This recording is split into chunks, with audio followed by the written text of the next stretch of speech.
Pour nous aider au moment de proposer l'euthanasie, c'est sûr qu'on va utiliser nos aptitudes cliniques, l'évaluation de l'animal, l'examen. Puis ensuite, on va essayer d'évaluer quel est le bien-être de l'animal. Puis des éléments qui peuvent nous aider, c'est est-ce qu'on est confiant qu'on contrôle bien la douleur de l'animal? Est-ce que l'animal mange encore par lui-même? Puis quelque chose qu'on entend aussi souvent, c'est de demander au client quelles étaient les activités préférées qu'il faisait avec son animal, d'en identifier particulièrement peut-être 3 à 5 activités que son animal aimait faire avec lui, et puis de voir à quel point il est encore capable de faire ces activités-là avec son propriétaire. Puis souvent, ça va aider le client à lui-même à prendre conscience de l'état de qualité de vie de son animal, puis nous informer aussi sur ce niveau de qualité de vie-là. Donc, par exemple, si c'est un animal qui aimait jouer à la balle, qui aimait aller faire des marches avec le propriétaire, qui aimait venir s'asseoir à ses pieds pour se faire brosser, et puis on identifie, est-ce qu'il marche encore avec vous? Est-ce qu'il joue encore à la balle? Est-ce qu'il vient encore se faire caresser? Puis que le client nous dit non à ces réponses-là, ça peut nous aider à reconnaître ces difficultés-là, puis le client aussi lui faire prendre conscience de ces difficultés-là. Donc, les outils dont je me sers, on a fait allusion un peu lors de la première question, c'est les critères de l'AEP, les espèces d'arbres décisionnels, là, puis les 5 libertés de Bradwell.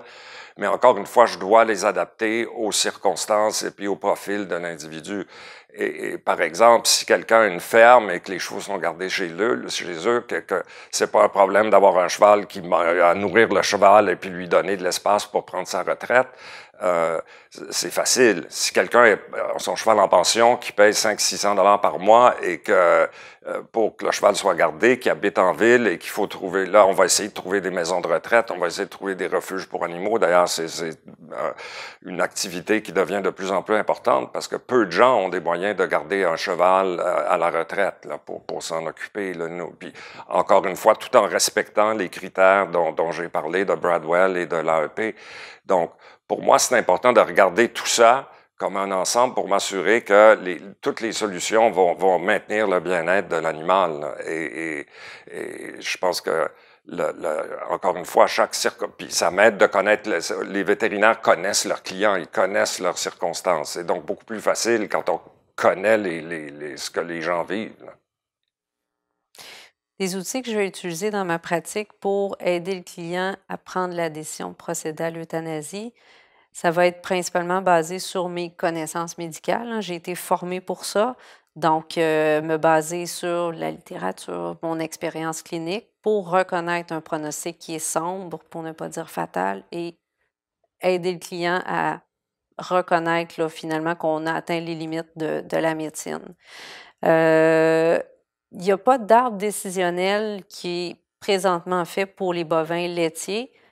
Éventuellement, ça va être des choses qu'on va avoir à notre disposition. Tranquillement, il y a des arbres décisionnels qui ont été faits pour les bovins de boucherie, les bovins non ambulatoires. Éventuellement, on pourra, à partir des connaissances médicales qu'on a, les transposer puis pouvoir les utiliser de façon plus fluide sur la ferme puis de façon plus systématique. Mais pour l'instant, c'est principalement notre expérience personnelle puis nos connaissances médicales qui peuvent nous aider à outiller le client à prendre la bonne décision. Par contre, pour accompagner nos clients dans l'amélioration du bien-être des animaux à la ferme, ils sont dans l'obligation depuis peu de participer à un programme qui s'appelle ProAction, qui est quand même un programme qui a été mis sur pied par les producteurs de lait du Québec.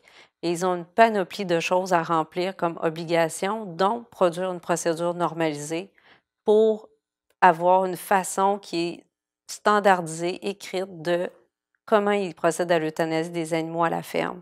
Donc, ça a permis d'ouvrir la discussion pour les aider là-dedans, pour qu'ils prennent des moyens adéquats pour faire la procédure dans des bonnes conditions, puis au moment opportun.